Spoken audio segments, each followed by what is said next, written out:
Hello, everyone. I would like to welcome all of you to our month of January Clarity of Mind through Mindfulness session. Today, actually, our topic is going to be a quite interesting topic, the troubles of unreflective living. So, with great respect, I would like to invite Most Venerable Panadure Chandarathana Thero to commence today's session.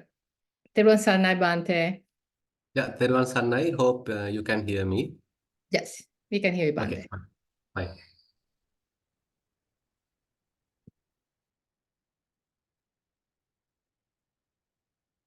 So, good morning, everyone. Actually, good evening to some others. So, as Shalika mentioned, today I thought of discussing this particular topic, where the troubles of unreflective living. So, basically, reflective living and unreflective living. So, these are in a way few terms sometimes we come across. Because when we are continuing our life, there are various situations arise, and how are we facing them? How are we managing them? The attitude we have, the approach we take, all that actually matters. How it ultimately gives us a lasting imprint in our mind. So basically, reflective living basically means that you have some experience about the Dhamma, you are a practitioner, and you are trying your best to be along with the Dhamma, so that as much as possible, you are handling the events, you are handling various incidents, your daily activities as much as possible along with the Dhamma. And you know that probably still I am not able to completely 100% adhere to it, but still you are trying your best so that you have some kind of release, again, some kind of a relief. Now, on the other hand, sometimes we found that people are typically not thinking like that. So they are basically ignorant about the Buddha's teaching, don't have any idea about it. So they simply continue their life as usual. And what are the troubles that they come across, and how the others who are somewhat knowledgeable, somewhat trying their best to adhere to the teaching, how they are managing. So this is what actually we discussed a little bit today. So this whole teaching is actually based on two suttas. The selected two suttas are Salla Sutta as well as Loka Dhamma Sutta. So this is a very common and fairly popular sutta where Buddha is asking what's the difference between an instructed person, a noble disciple, and what's the difference between him and an uninstructed worldling who has no idea about the Dhamma, who has no association with the good people, who has no association with the Buddha's teaching. So what's the difference? Basically, both of them are going through various ups and downs in life. Both of them are going through, say, for example, pains, happiness, and the neutral feelings. So what's the difference? So when this is asked by the Buddha, so monks basically answer, Bante, that please advise us, explain us, then we will understand it, keep it in our mind as according to your teaching. So then Buddha explains what's the difference.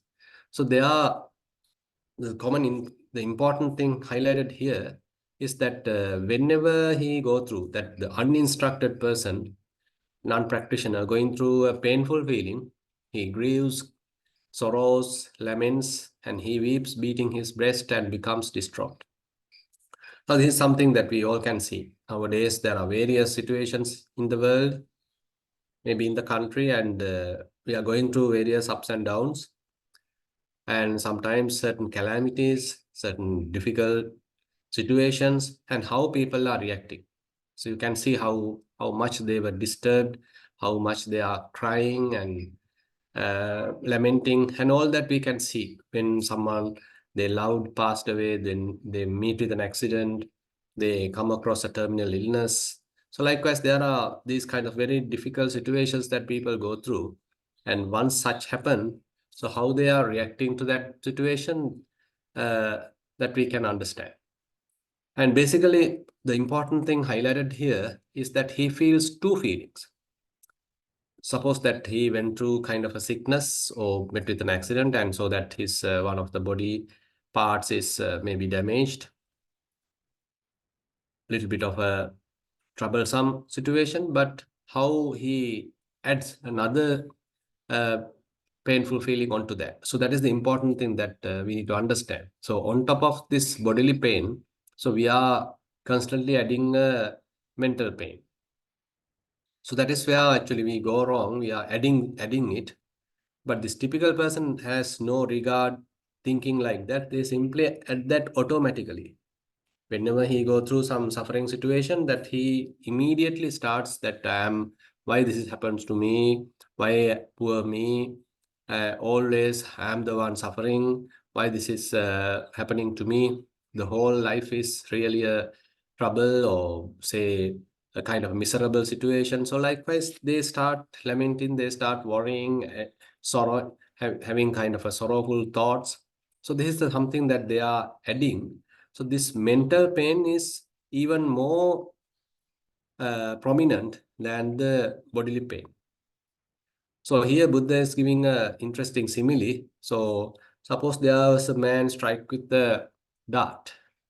So and then another man strike him with another dart to the same place. The second dart is striken into the same place. So that's therefore two darts are there, so that he is suffering. So that is more immense amount of suffering is there. Similarly, Buddha mentioned now this uninstructed person. So whenever he go through some sort of bodily pain, he actually adds another mental pain to it. And as a result of that, he has two kinds of pain. Now, this is something that we need to remember. Actually, this is a common teaching that we might have already heard. But important thing is how when ourselves are going through this kind of a bodily pain, maybe sickness, how are we able to keep the mind away from that bodily pain? So that is something that we need to practice. We being somewhat instructed, say, people who are trying to practice the Buddha's teaching, we ourselves go through various difficult situations. On such situation, how are we keeping the mind relaxed? Are we able to do that? So the other side is that the uninstructed person, when there is bodily pain, so he adds this aversion towards it. He want to get rid of it immediately. He don't want it. He can't be patient with it. He harbors various aversive thoughts regarding it. So ultimately, what happens is he's adding another defilement onto the picture, so that the underlying tendency to aversion towards painful feeling is developed. Now he only had the bodily pain. Now he's adding an aversive thoughts in the mind. And now what happened is that he's developing latent tendency of aversion, patiga anusaya. Now on the other hand, while going through painful feeling, what he's asking, what he seeks is actually delightful sensual pleasure. He knows only that I want to get rid of this pain. Instead, I want to have some sensual pleasure. Now, sensual pleasure is always his target. So he wants to see beautiful sights. He wants to experience good sounds, smells, taste, touch, all that five chords of sensual pleasure. So that is what his endeavor. He's always looking forward to that. So now expecting sensual pleasures, imagining about it, fantasizing about it while going through this bodily pain is still further enhances its defilements. So basically, the underlying tendency to lust can grow because he's always imagining about it. While even going through the bodily pain, what he seeks is actually the pleasurable feelings. So that basically has caused to develop certain amount of underlying tendency to the lust, what we call as the raga anusaya. On the other hand, he has no much idea about the body, has no mindfulness, don't know much about the mental situations. So most of the time, even though we are going through this equanimous feelings, he's not aware of them, and he's basically completely distracted, unaware of those bodily feelings as well as the mental feelings, and basically don't have any idea about these neutral feelings at all. So he's simply being sort of bored when he's going through certain say, neutral feelings. At that time, what happened is basically he is even supporting the avijja anusaya, or what we call as the underlying tendency to ignorance. Now you can see, now he hasn't actually done a particular kind of say wrong activity. What he did was basically how he has handled the various different kinds of feelings.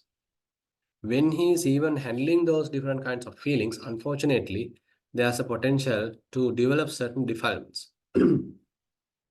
So we ourselves have to keep in mind, so even though we may know the Buddha's teaching, while we are going through some kind of painful feeling, if we are sort of aversive towards that, if we are developing some kind of a unrest in the mind, maybe aversion in the mind, we are hating that situation, so then we ourselves are basically developing some kind of a latent tendency.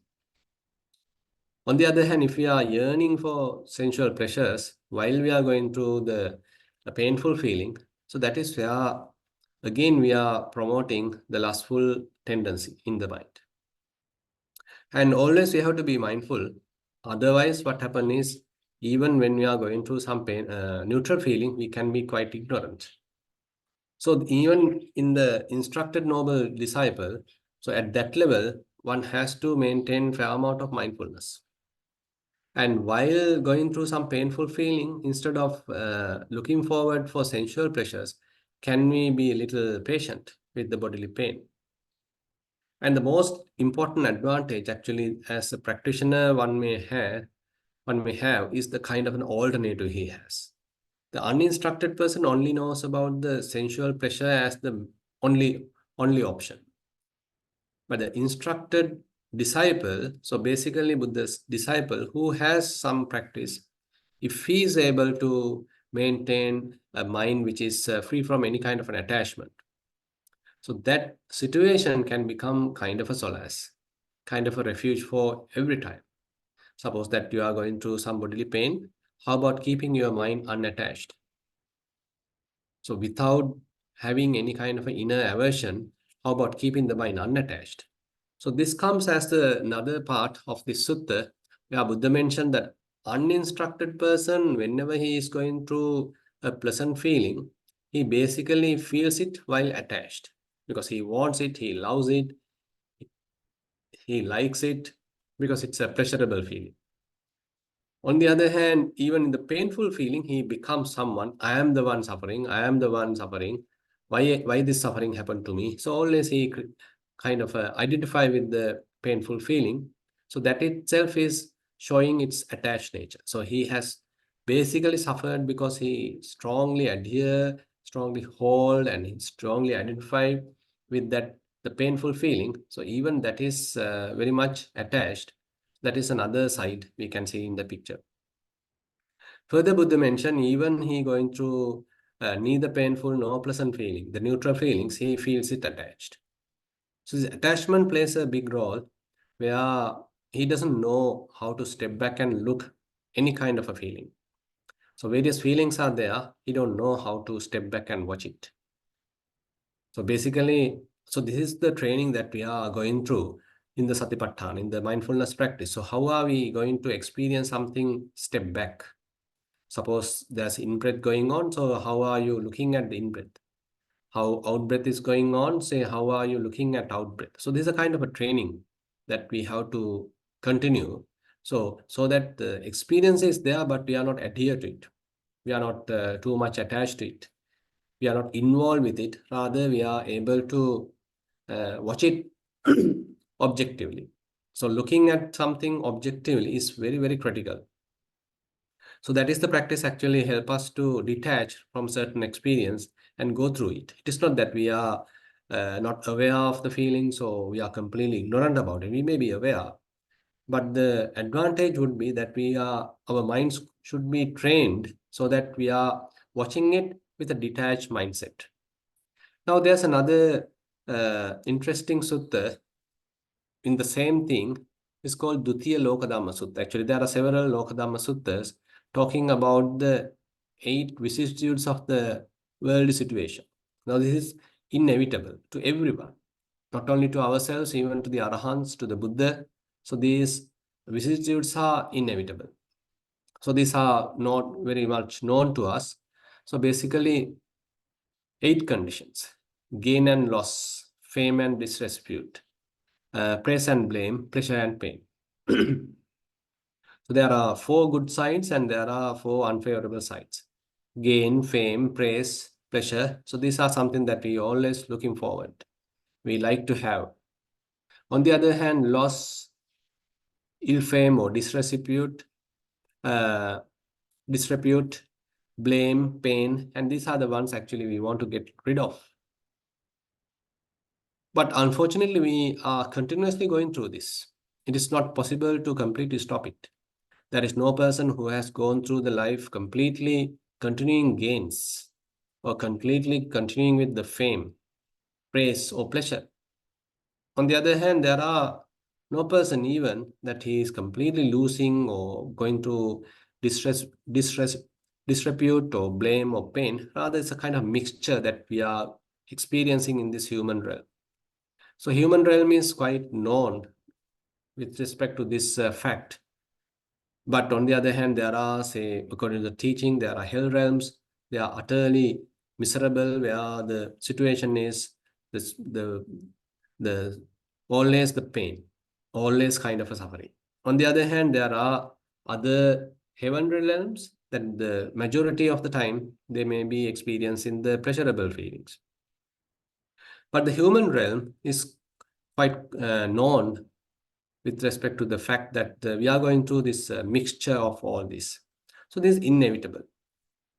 So that's what we need to little deeply understand in our mind. So when we are experiencing some kind of a gain, so can we maintain a kind of a balanced mind?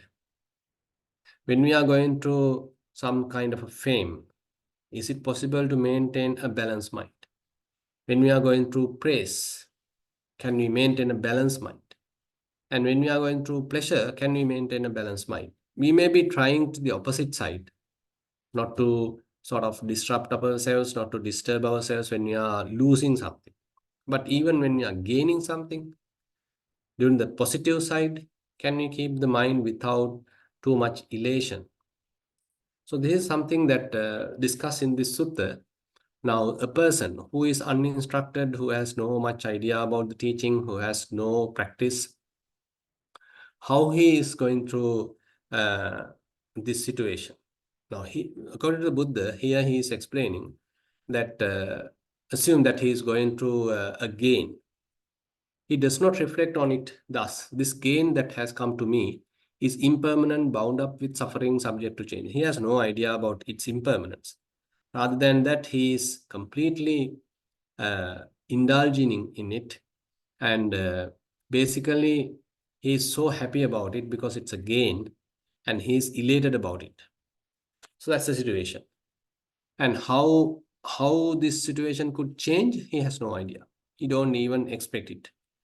But unfortunately, what happened is that that situation, that gain could change. So at that moment, he starts suffering because he don't know how to maintain an equanimous mind even during a gain. So rather, when gain happens, he jumps to the suffer to the happiness. He is delighted about it. He's quite happy about it. He start talking to the others, and he become even conceited because he got a gain, and he become elated. But on the other hand, the opposite side, when he go through kind of a loss or ill fame, or maybe blame, a kind of a suffering, so now he completely become even depressed. He can't even you sort of console himself, telling that this is an impermanent situation. Let me bear it carefully, be patient with it. And he don't have that, but rather he utterly suffer. And basically Buddha mentioned, so he don't know much about these changing situations. And such a person actually, when he go through vicissitudes of life, his mind is engrossed. His mind is completely disturbed. Now, you know that in the Buddha's teaching, as we continue our practice, again and again, as much as possible, it takes us to the middle. It is not attachment, it is not kind of a repulsion.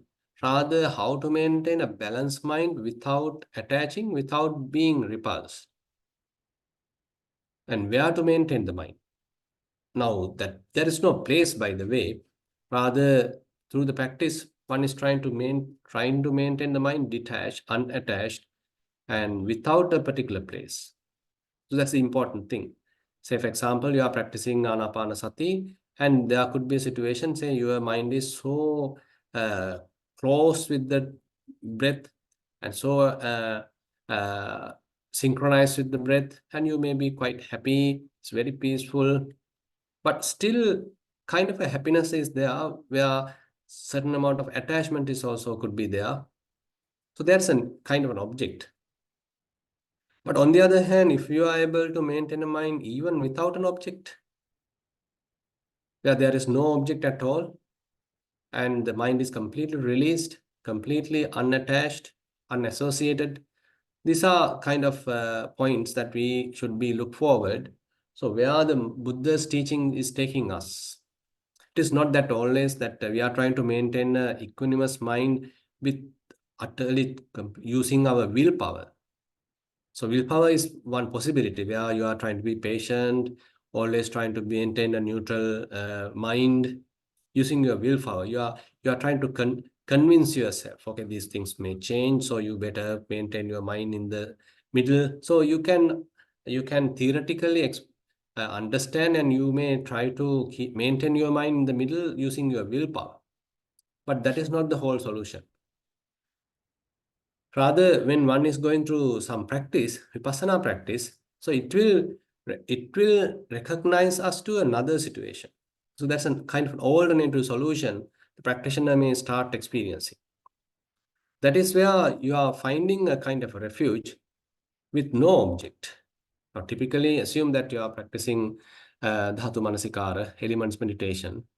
Say you are looking at various different element characteristics, and those element characteristics start changing, and you are understanding the impermanent nature, their suffering nature, and ungovernable nature. So you are developing certain amount of inner understanding. Various insights are there. So those insights can be now broadened even to the outside. So you understand, okay, even the physical world is subject to this kind of suffering, this kind of unsatisfactoriness. Things are ungovernable, completely inconstant. So this understanding slowly detach the mind, and there is no sort of boundary at that time. So everywhere you see the impermanence, everywhere you see the unsatisfactoriness, everywhere you see this non-governable situation. Yeah, that understanding basically deviates the mind from all that. Suppose, as we discussed today, suppose that you practice Vedananupassana, so various feelings are there. So you thoroughly investigate them, so that thorough investigation helps you to understand their true nature, how impermanent they are, how inconstant they are, how vulnerable they are. So ultimately that understanding basically detach the mind. So that is one important characteristic of this practice, where the true understanding leads us to dispassion. The true understanding leads us to some sort of disenchantment. Rather than now you being attached to something, holding something, grasping something, now the insights are quite responsible to detach the mind, to maintain some kind of a dispassion, to maintain some kind of disenchantment. So that is something that the yogi, the practitioner will encounter, so that he thoroughly understand, okay, there's a situation, there's a mind state where there is nothing is there. There is no object, there is no stress, there is no person. Completely, very much like fairly unconditioned. But maybe temporarily at the moment, but this is a refuge that you may have to even come across. So this state is something that the practitioner is always trying to be with, trying to keep his mind with, and ultimately that becomes his norm, and so that is his refuge. So whenever he go through some sort of vicissitudes in his life, so rather than he is using his willpower totally to bear it. Rather, he can even try to keep his mind in that unattached state. So he has a refuge. So he can trust that. So I can remember when Buddha is going through his terminal illness, closer to his deathbed. So Buddha is mentioning to Venerable Ananda. So when he is keeping in his mind completely in the signless state, so even this very critical, very crucial pains are fairly subsided, fairly he can simply bear because he is maintaining his mind in signless state. There is no object at all. Sunyato animittocha vimokho yasa gochoro. So the emptiness or the signless concentration. So these are fairly interesting states that we can look forward, where the practitioner may be able to understand, maybe to experience. So that becomes a very interesting alternative to his life. Now, so this now Buddha mentioned the opposite of this uninstructed person. When he is going through some gain, he become elated, and when he is going through loss, he become dejected. He's completely disturbed. On the other hand, when he's going through fame, he become elated, and when he's going through some disrepute, he become dejected. When he going through some praise, he become elated. When he meets with some blame, he is dejected. When he is experiencing pleasure, he is elated, and when he is experiencing pain, he is dejected. So basically, likes and dislikes are always involved, and basically, with such situation, he is not freed. He's always jumping. His mind is completely vulnerable and fairly fragile, and basically, he go through this up and down, always jumping to the extremes. When going through the positive aspects, he is elated, and he's once he going through some negative aspects, so he become dejected. Now his mind is not stable. He's completely, not much matured in that sense. But on the other hand, the Buddha's teaching help us to have some sort of maturity, because these ups and downs of life, vicissitudes of life are inevitable to everyone. So we have to be somewhat patient with these situations when the things are to our unfavorable side. Not only that, when even going through that, are we able to keep the mind unattached? Are we able to maintain the mind without an object, without any kind of reference or any kind of, say, attachment? That Tadanga Nibbudi, that say the tranquility, the detached, released state that one may come across through his practice become a huge refuge for that person, even in he is going through these ups and downs. So basically, it is not that you are merely using the willpower, rather you have some kind of a posture to associate, some kind of refuge to associate, keeping your mind there as much as possible so that it becomes, it becomes the kind of baseline for the mind. So that basically become then a huge relief when he's going through this some miserable situations in one's life. So that is what I like to share with you. And basically, these ups and downs of life are inevitable, and the painful feelings are also part of it, sometimes inevitable. So when we ourselves are going through it, so we need to understand, okay, how to manage them. Are we merely using the willpower? Just be patient. That is also one possibility. Need to be patient. But on the other hand, if we are able to recognize a kind of a very good alternative, fairly sublime alternative, so that becomes a huge refuge to go through these ups and downs in life. So today, with that, I like to conclude the Dhamma sermon. Now we can start short guided sitting. So you may sit in a comfortable position. You can keep your head straight,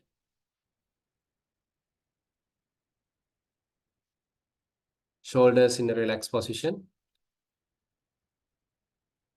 Gently close your eyes.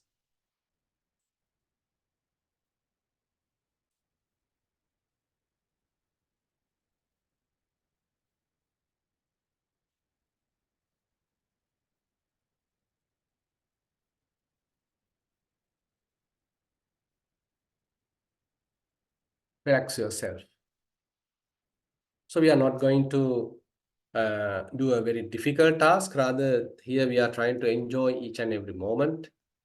So keeping your mind very relaxed, quiet,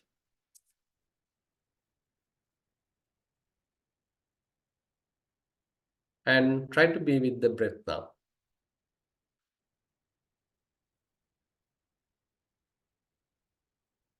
Take a deep breath, hold it for a while, slowly release.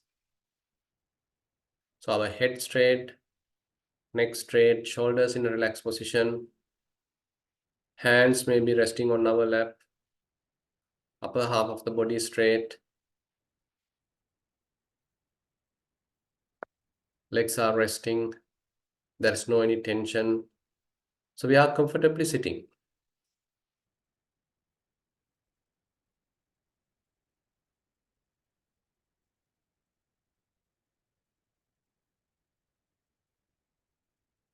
Take a deep breath again, keep it for a while, slowly release.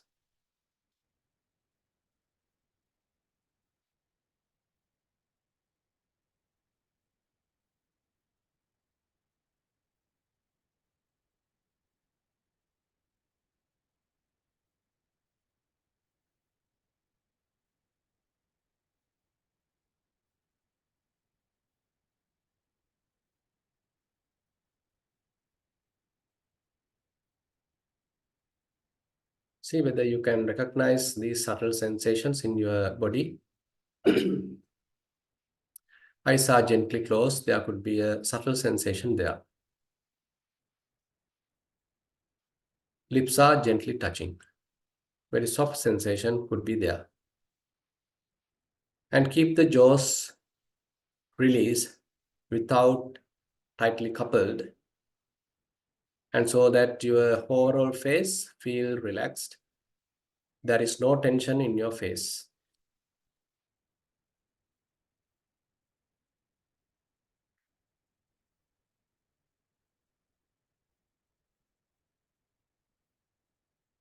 Relax yourself. And shoulders are relaxed, upper half of the body relaxed. And see whether you can recognize some touching sensations of the clothes. Certain places are tight, certain places are touching, and a little bit of heaviness. So here and there, some touch sensations are there in the clothes.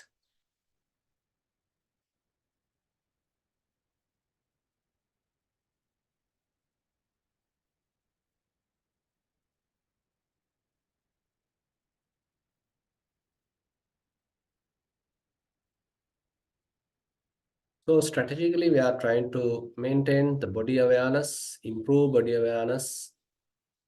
So we are well grounded.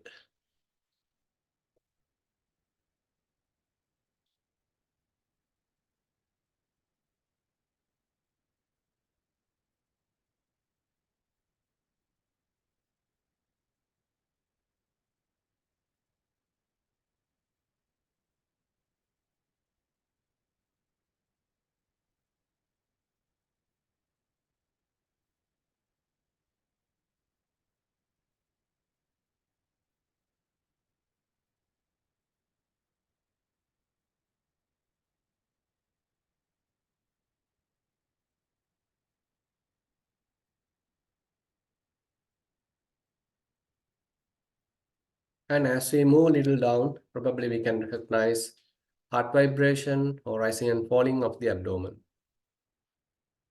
So we can keep our attention on rising and falling. As we breathing in, rising happens. As we breathing out, falling happens. If your mind still get distracted, you can basically keep your attention each rising and you can note it as rising. You can keep your attention on falling and you can note it as falling. Rising, falling. And we are keeping it very simple without kind of any disruption. So we are noting in a very gentle manner and keeping it very simple, relaxing ourselves, enjoying each rising, enjoying each falling, happening right now in the present moment.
So our upper half of the body is straight, rising and falling happens, and we are a little moving up. Clothes are touching here and there. Shoulders are in a relaxed position. Arms are resting. Neck straight, head straight. Eyes are gently closed. Lips are gently touching. Now we are trying to keep our attention at the nostril, recognizing each in breath, each out breath, allowing the body to breathe naturally and keeping our attention gently on each in breath, each out breath. Breathing in, energizing the body. Breathing out, relaxing the body. Breathing in, energizing the body. Breathing out, relaxing ourselves.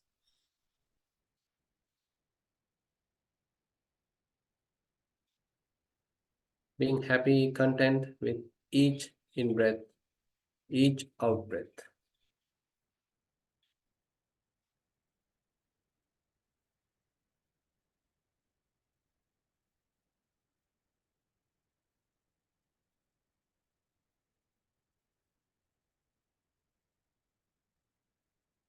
If your mind get distracted, don't worry about it. Again, carefully, kindly bring your attention back to the breathing.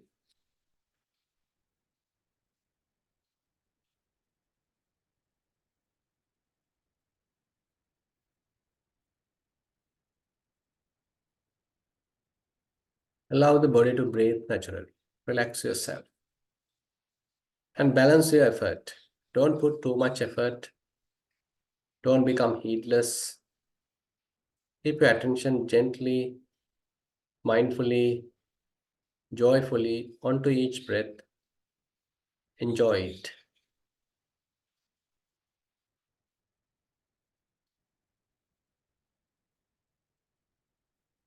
Have a slight smile.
As you are slowly paying close attention, now try to recognize subtle aspects of breathing. From which nostril the in breath going in, from which nostril the out breath comes out. What are the subtle differences between in breath and out breath? Is in breath warm or cool? Is out breath warm or cool? Is it long or short? Where is it touching? Some subtle aspects of breathing. We are now investigating.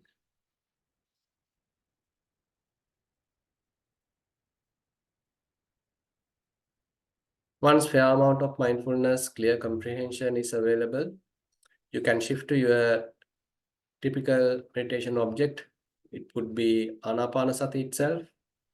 Or if you want to shift, you can shift to Dhatu Manasikara, elements meditation, Vedananupassana, mindfulness on feelings, or Chittanupassana, you are watching your mind.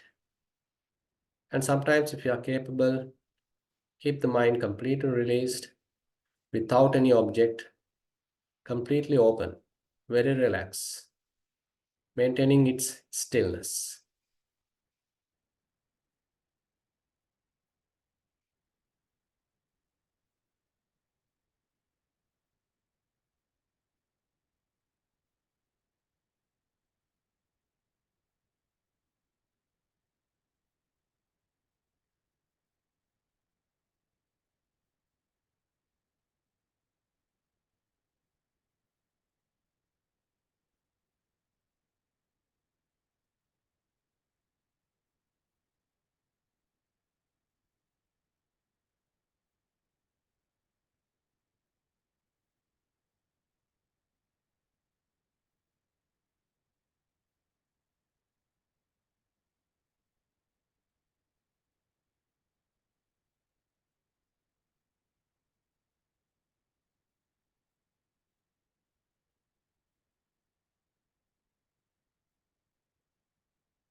So I think we can restart the part. Basically, if you have any question related to today's Dhamma sermon, or if you have something to share, please feel free. And now we have a few minutes for discussion.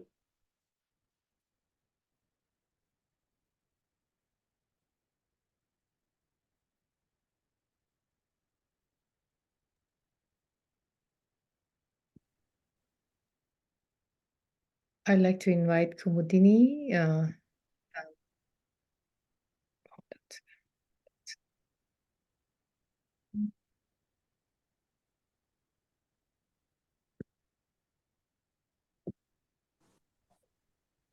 Yes, Kumudini, just go ahead and ask Thank your you.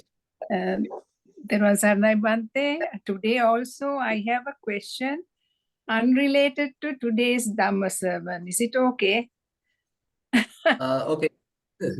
I'm following a Abhidhamma class on TV, and we were talking about the enlightenment process, and they said that when you know the 4 stages, Magga and Pala, Sowa, Sakadagami, Anagami, when you get the Magga, very next one is the Pala.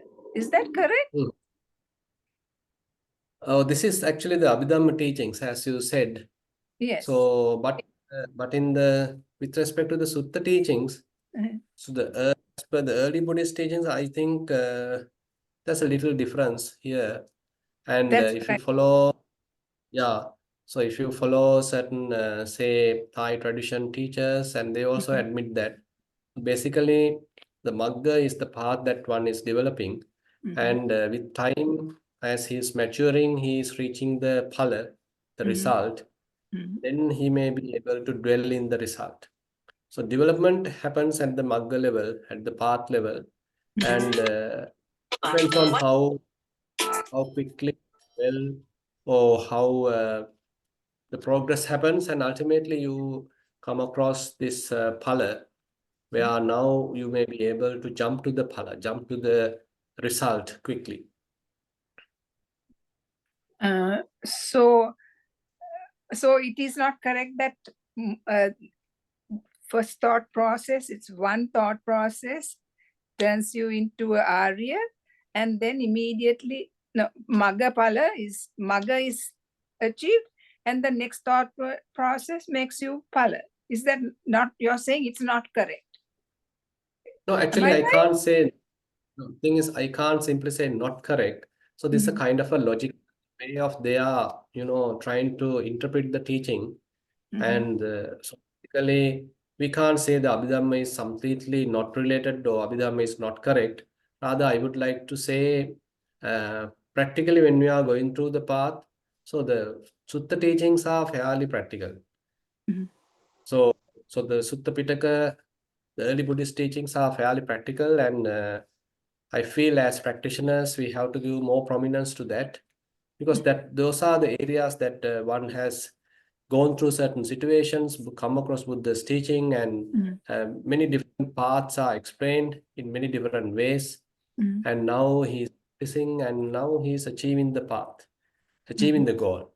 That kind of very beautiful practical examples are distributed among the Sutta Pitaka. And ultimately, what happened, as far as I can feel, is that say people want to have a kind of a model. They want to have a tabulated, descriptive explanation. So they come up with this Abhidhamma, so that ultimately they can, argue with others, logically prove the Buddha's teaching. So they come across all this very mathematical, descriptive phenomena, and that is the purpose of Abhidhamma. So it may has its purpose. It is not that bad thing. I think we need to understand the purpose, and if we are more Bante, I also concerned. have heard that if somebody... Yeah, go ahead. I didn't hear what you said now. So basically, the purpose of Abhidhamma is very much like to give a very, say, intelligent or intellectual answer to some people who are trying to argue or,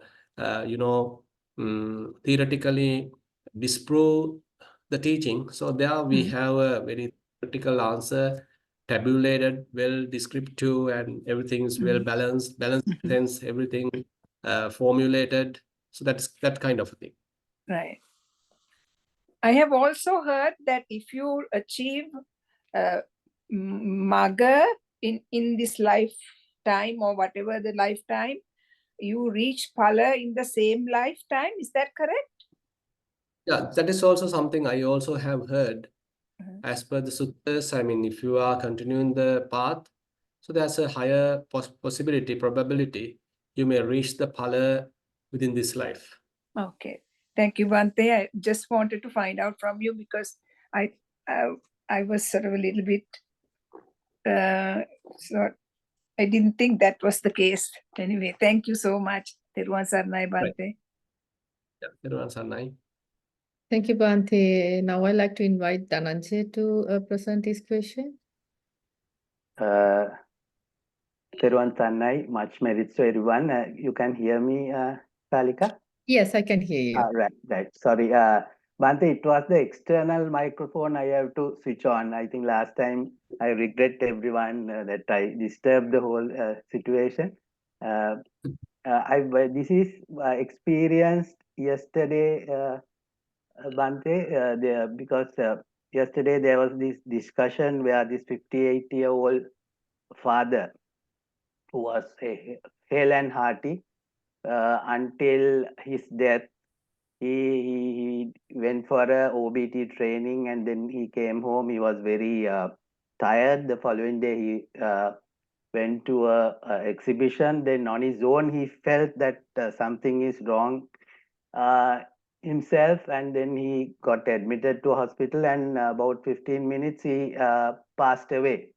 So today's sermon was very, very important in order to explain that uninstructed worldly feelings, because that is death is a permanent thing for everyone.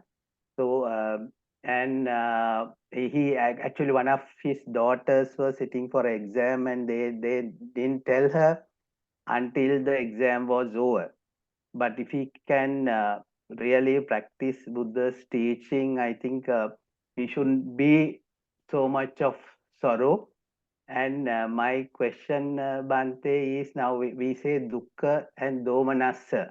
Now the two darts you were explaining, one is physical and the other one is mental. Is it the same translation, sorrow and lamentation, Bhante? Theruvan Sarnai. Yeah, actually the sorrow is basically the soka, lamentation, the parideva. Those are the terms. And the dukkha, domanassa, the dukkha is very much a very broad term. And it could be bodily suffering, it could be mental suffering. Domanassa is particularly the mental suffering, mental, a little bit of aversion. So you are rejecting a certain experience, and so that the mind is not happy about the current situation. So he is having the domanassa, the kind of mental unhappiness. Little bit of resistance available in the mind. So that is the domanassa part. But the term dukkha is a kind of umbrella term that you can use for the bodily suffering, the mental suffering. So that is the broader term that we typically translate it as suffering, but sometimes people say the unsatisfaction would be much better translation. Anyway, dukkha is a broader term, but domanassa is particularly the little mental unhappiness available in one's mind. Much many Theruvan Sarnai, Bhante. Theruvan Sarnai.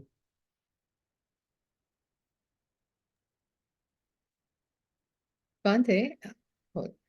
Yeah, Joseph is there. Yes, Joseph, please unmute yourself and ask your question.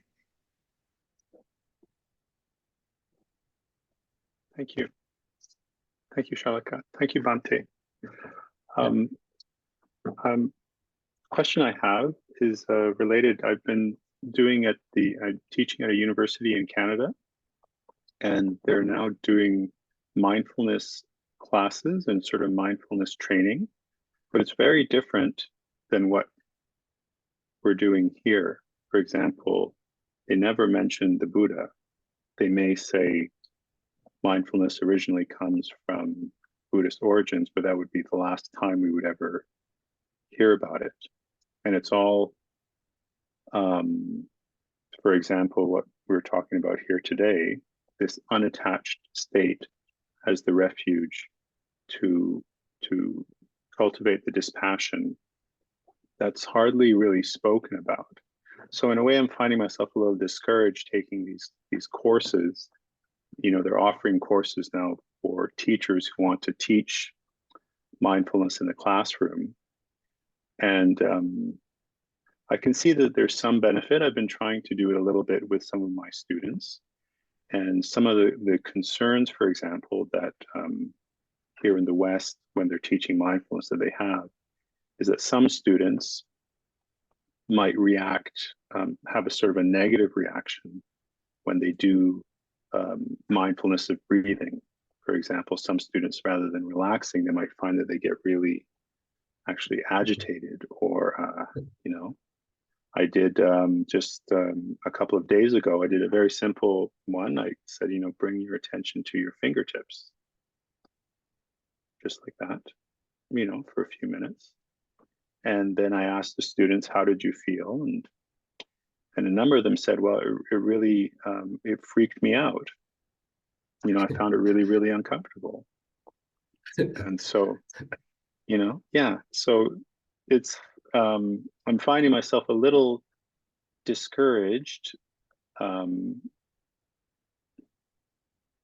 because I can't really talk about my experience so much because it seems so far out. It seems so completely, if I say that I'm trying to cultivate a dispassion, they might see that very negatively. So I'm sure you know about the Western approach, and I'm wondering if you could give some advice for someone like myself in this type of a situation, wanting to share, but being limited in terms of what can be said because of the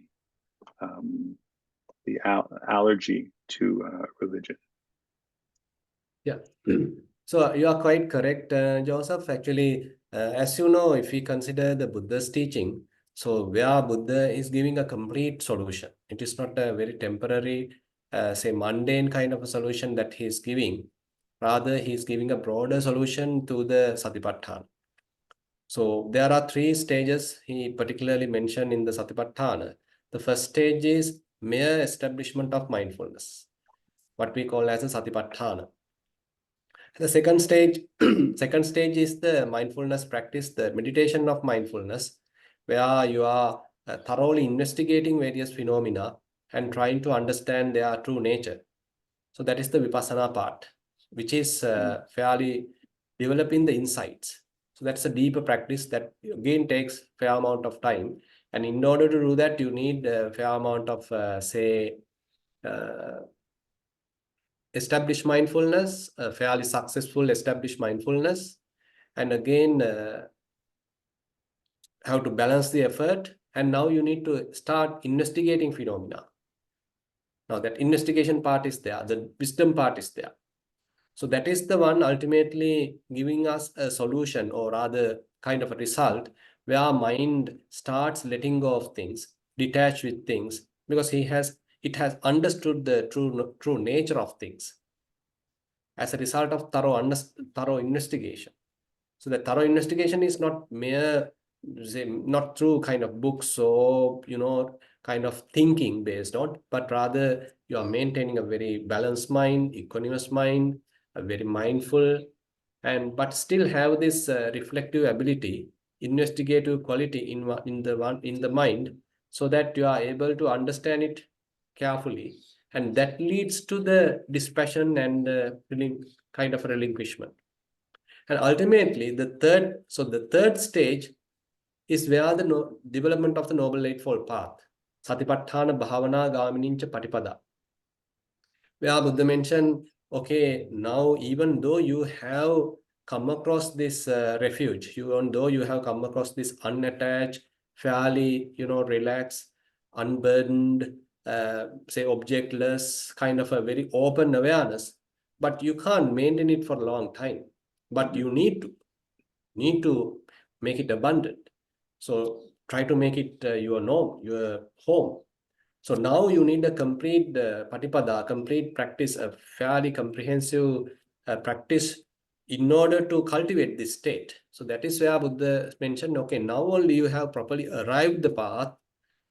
Now you need to further develop that path. So that is the Noble Eightfold Path, the Patipatthana Bhavana Gaminincha Patipada. That is the last stage where you have come across a certain solution, and now that solution has to be lived with. And it's a kind of an art that you are trying to be with it and to cultivate it and maintain it, and so that your defilements are abandoned, because defilements are the ones taking you away from this balanced state of mind, release state of mind. So that now you are in a more mature kind of a practice. You navigate the path, you come across various bodily situations, environmental situations, your life situations, but you are navigating through that, keeping your mind very balanced, very relaxed, unattached. So that becomes the way of life now. So these are the three stages that Buddha mentioned broadly with respect to Satipatthana, with respect to mindfulness. I found in the Western practice, they are talking particularly on the first part, where we are emphasizing, okay, you got to establish mindfulness. So while breathing, you just establish your mindfulness. While rising and falling happens, you establish mindfulness. While walking, you establish mindfulness. So that is also very true. That is necessary. That is the first part. But Buddha's teaching is taking us far away, not merely on the establishment of mindfulness, but you are thoroughly investigating that leads to the vipassana, the insight practice, and ultimately it broadens you to another area where you have recognized a fairly comprehensive solution, and now you have to live that solution. So therefore, actually, what we are talking in the Buddhist perspective, in the mindfulness, we are talking all these three aspects widely, and the practitioners may be able to reach even the third stage. So once you have reached the third stage, I mean, it's quite, I mean, it's difficult for us to simply say, okay, we are talking only about the establishment of mindfulness, because we very well know it's a kind of a broad path, and it comprises with all these three stages. That's very clear. You can refer, Yeah. you can refer Satipatthana Vibhanga Sutta, where Buddha discuss about these three aspects, analysis of Satipatthana. So I'll try to find it. Satipatthana Vibhanga Sutta. Yeah. I've got that noted. Yeah. That's really great. Thank you. I had never heard it in those three stages before. I didn't quite understand that was the progression from the Satipatthana to the Vipassana to the Eightfold Path. I think that makes it very clear. Yeah. It's called. Let me share with you the link so that you can probably find it in the. I'll put it to chat. Yes. Yeah, it's SN 4740 Satipatthana Sangyutta Anusutta Vagga Vibhanga Sutta. So there are the three stages are explained. Probably you can refer Bhikkhu Bodhi's translation where the three stages are highlighted. Thank you, Bhante. Yeah, you're welcome.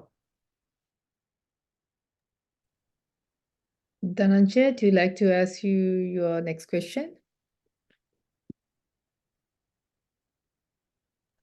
Yes, Bhante, my question is, we were at a mindfulness training session, and we were doing this body scan where you think about your head, then your forehead, then your eyebrows, it's relaxed, and then you comes to your eyes and nose, and you goes down, and kind of a practice that we do. It's called body scan. Bhante, is it related to more to mindfulness, or it's a relaxation technique? I think it's both. I mean, because when you are mindful, you automatically become fairly relaxed.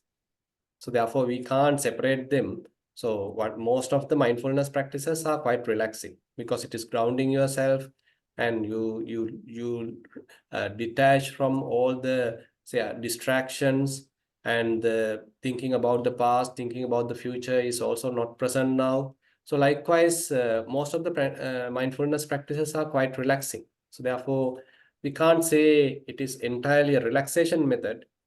But while relaxing yourself, if you are quite mindful about what's really going on, so the mindfulness is also there. Much very smart. Yeah. Bante, okay. Kumudini, please go ahead and ask your question. Bante, I just wanted to add a comment to that gentleman's description of the body scan. That is Goenka's teaching. No, this is Buddha's teaching. No, I'm saying that. I'm talking of definitely Bante. I didn't mean it that way, but that body scan from the head to the down, that is how Goenka teaches his meditation. Yeah. So from top, I mean, from head, it's kind of the body From the scanning. top of the head, right in here, he goes, that's body scan. Yeah. So it is, I mean, this. I think he calls it feelings, sensation, the sensations. We can say various names, but all are, just meditation techniques. Now, if you consider, say, Kayanupassana, in Kayanupassana, there is the typical Asubha Bhavana. So where the 32 parts are mentioned, and those 32 parts are not merely used for Asubha Bhavana, not merely used for repulsive meditation, but even you can use it for this kind of a body scan. Say you are starting with head hair, body hair. So likewise, so you can simply navigate through the body, reflecting all these bodily parts without particularly paying attention to repulsiveness. So that gives us a thorough grounding to the body, and even it leads to the understanding that this is not a compact body; it's consisting of various body parts. So that gives us a huge understanding, a huge insight. And then you can even get into the elements meditation, where various, say, element characteristics are there. And so that your mind, so the body become further disintegrated, further, not going through any kind of a compactness, rather it consisting of various element characteristics. So these are available in the Kayanupassana. So certain teachers actually have certain prominence onto a particular part, and they have little bit of emphasize that, but they are in the Kayanupassana level. But now this type of body scan method, has Buddha stated that in any of the suttas? That's what I am trying to. So that's what I am trying to tell. So the terms body scan is not there as far as I know, but the point is that you know that you are going through various bodily parts, paying attention to various bodily parts, and so that you can recognize the bodily parts mindfully and keeping your attention. Now you are away from all the various bodily distractions, the other external distractions. You are fairly mindful about the body, and ultimately even the sensations about the body become quite evident, because your attention is so concentrated towards the body, and the body awareness is so improved, so that various subtle sensations of the body become known to you. It's a kind of a technique that we are using. And say the importance of Mahasi practice, I find, is that those sensations, you don't need to navigate from top to bottom every time. Rather, you can jump to those prominent characteristics very quickly once you develop such kind of a capacity.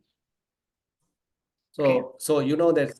So even in the Mahasi tradition, so they are talking about this Dhatu Manasikara, where, say, you are keeping your attention quickly to various phenomena.